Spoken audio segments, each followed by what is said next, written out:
It is believed the Blessed Virgin Mary was raised there and received the Annunciation there. By there, we mean Nazareth. So, how did it get to Italy, where the devotion to the Holy House began? Scientists have just made a groundbreaking discovery. They think they found Mary's tomb. This is big news, especially for the Christian world, where Mary's life has always been wrapped in mystery. People have long debated whether she died peacefully, was martyred, or went straight to heaven. Now this tomb could blow all those theories wide open. What if it reveals something totally shocking about Mary? Let's explore the secrets lying beneath the Mother of Jesus tomb, Mary's final resting place. After Jesus' death and resurrection, stories about him and his family were mainly passed down by word of mouth. Over time, as these stories were written down, they changed a bit, leading to different beliefs about the lives of those close to Jesus, including his mother Mary. There are various beliefs about how Mary's life ended. Some say she passed away peacefully in her sleep when she was old, while others think she died, like many of Jesus' followers, as a martyr. A few even believe that she was taken directly to heaven. However, recent discoveries by scientists might shake up these old beliefs.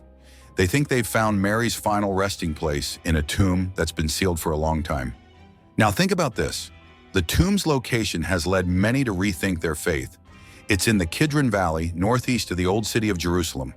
This area isn't just any place, it's packed with history and is the final resting place for other important biblical figures. In the Kidron Valley, you'll find the tomb of Absalom, the tomb of Jehoshaphat, and the tomb of Zechariah.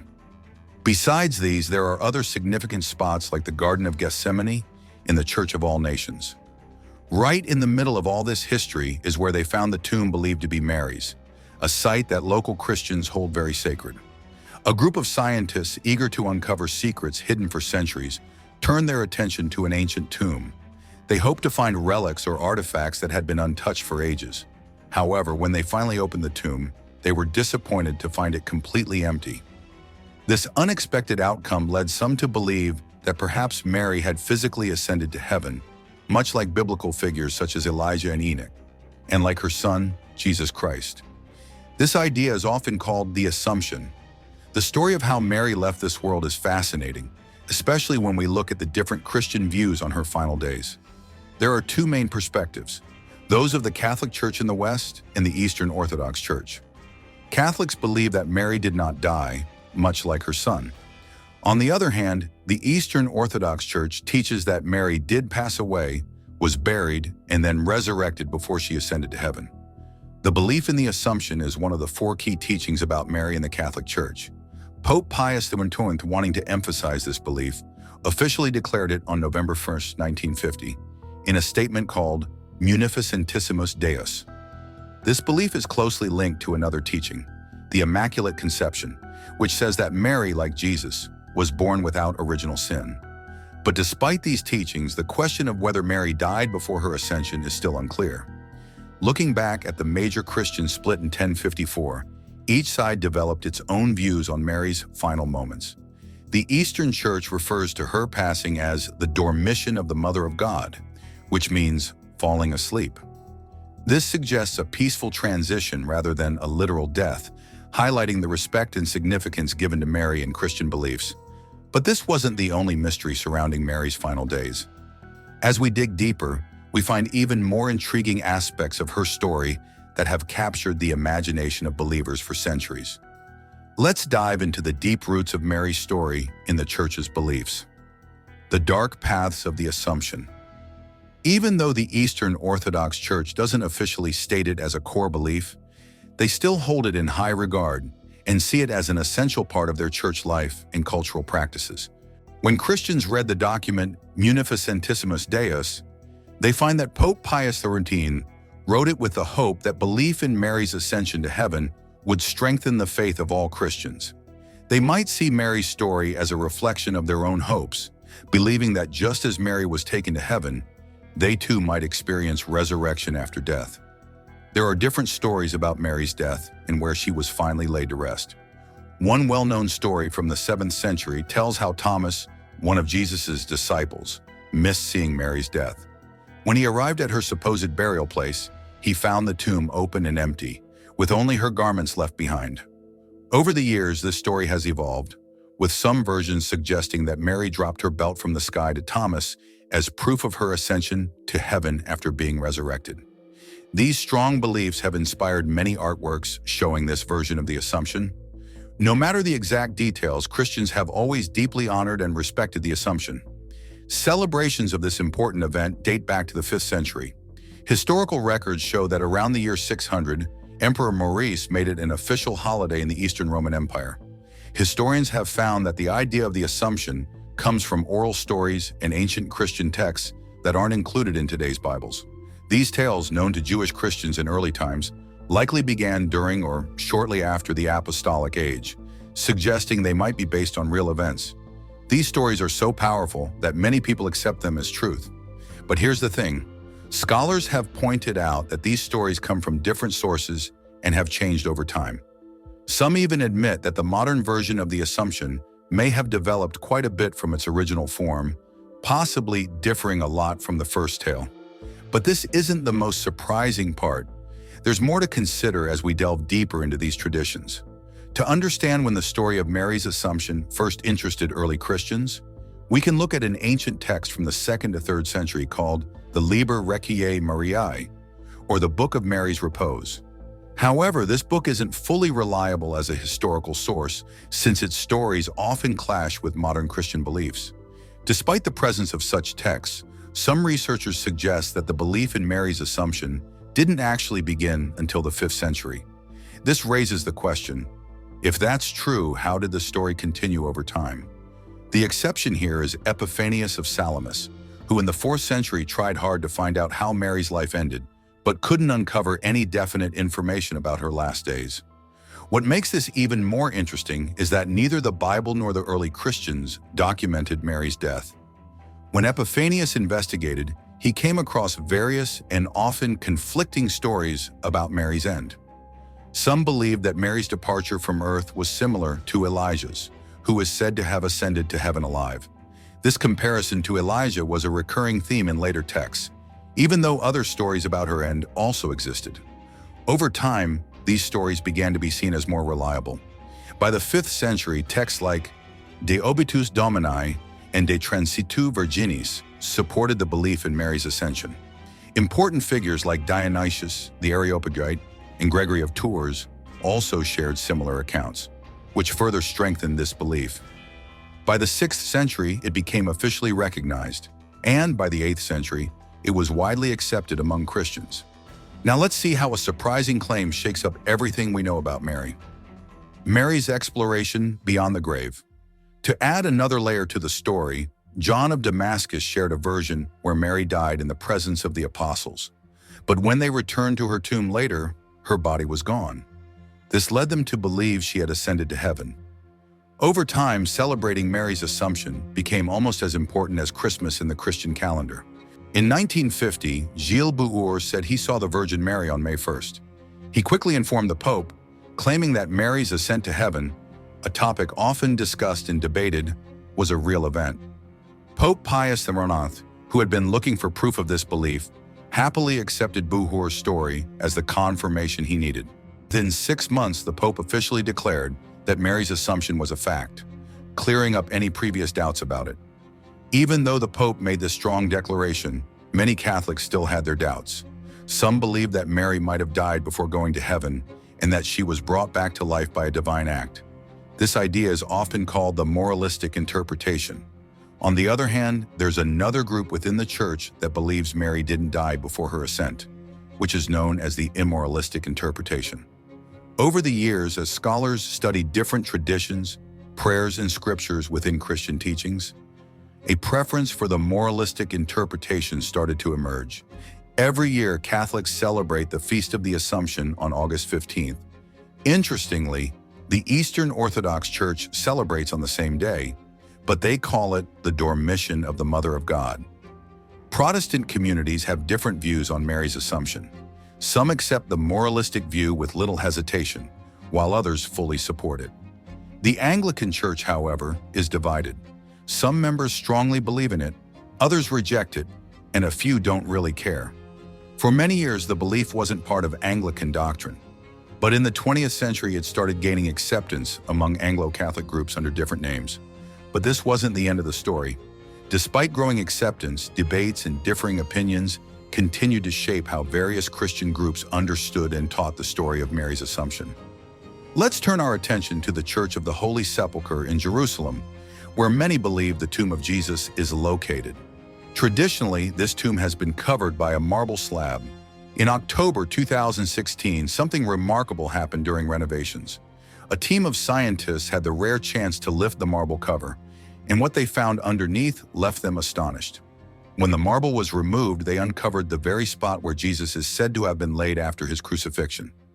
This area, deep within the cave, offered a rare peek into a sacred moment in history. The tomb's first discovery by a group of women who found it empty has always been a key moment in Christian tradition. This slab, deeply tied to Christian stories, lies within a small structure known as the edicule.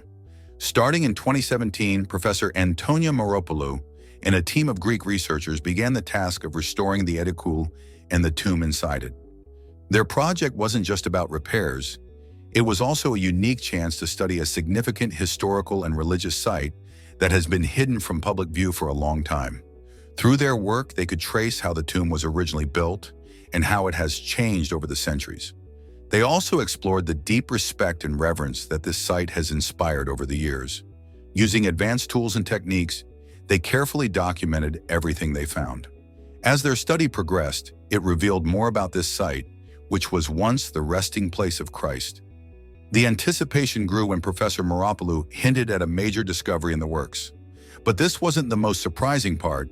The expected breakthrough was set to offer new and profound insights into a cornerstone of Christian faith, deepening understanding and appreciation worldwide. Inside a holy church, a new discovery awaits that could change history. Exposing the edicule's secrets.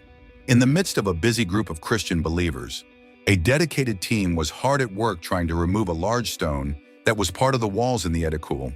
When they finally managed to lift the heavy marble slab, they found another stone layer underneath. This unexpected discovery sparked their curiosity. With growing anticipation, they began to carefully examine this newly revealed area, using special tools in hopes of uncovering important parts of Christian history that may have been hidden for generations.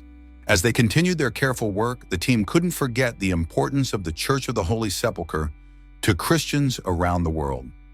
This church is believed to be the place where Jesus Christ's tomb is located, making it a sacred site. 6 different Christian denominations work together to take care of this holy place. Among them, the Greek Orthodox Church, the Roman Catholic Church, and the Armenian Orthodox Church have major roles in making important decisions about the site. The other 3 groups, the Coptic Church, the Ethiopian Orthodox Church, and the Syriac communities, also play vital roles in managing the site. Together, these groups share the responsibility of protecting the tomb, allowing them to welcome the many visitors who come to see this historic place every year. The Church of the Holy Sepulchre is preserved with the same care as another significant site, Mary's tomb. Over the years, the structure that houses Mary's tomb has been destroyed and rebuilt several times. The current structure was built by Franciscan friars in the 14th century. Later on, the Greek Orthodox Church took on the main responsibility of maintaining the site. Their representatives now guide visitors down a staircase that is about 1,000 years old. This staircase leads to 2 small chapels, one dedicated to Joseph, Mary's husband, and the other to her parents. But the most remarkable part is reaching Mary's tomb itself, where explorers found various relics and artifacts from the Middle Ages, each with its own story to tell. As we explore these historical sites, we come across differing beliefs about where Mary's grave might be. Some people are convinced it's right here, while others argue she's buried in a place called Mary in Turkmenistan. This makes us wonder how her resting place could be so far away. Still, there are those who believe she was buried in Nineveh, a region in northern Iraq, with some saying her tomb is near Erbil. Others think her grave might be connected to a mosque in Mosul. And then, there are those who are sure she's buried in Murree, Pakistan. These varying ideas make us stop and think. Could there be some truth in them? If there is, how did her remains end up so far from one another? There are many stories about Mary traveling far and wide after her son's death. Do you remember the tale about the Apostle Thomas? It's said that Mary traveled to India with him. Sadly, the story goes that she passed away in the town of Mary in Turkmenistan. According to legend, Thomas was the only one who saw her ascend to heaven, making him the only apostle in India when Mary was first buried. But here's the part that raises more questions. When Thomas told the others about Mary's passing and her ascent to heaven, they didn't believe him at first. Their doubt only grew until they found just Mary's belt in her supposed tomb, adding another layer of mystery to the story. Next, we explore a potential breakthrough that might reveal more about Mary's life. Searching for the strange truth about Mary. No matter how the story is told, it's clear that Mary, the mother of Jesus, is a deeply respected and cherished figure in the Christian faith. Although the exact details of how she spent her final days on earth before joining her son in heaven are not fully known, her importance to believers is unquestionable.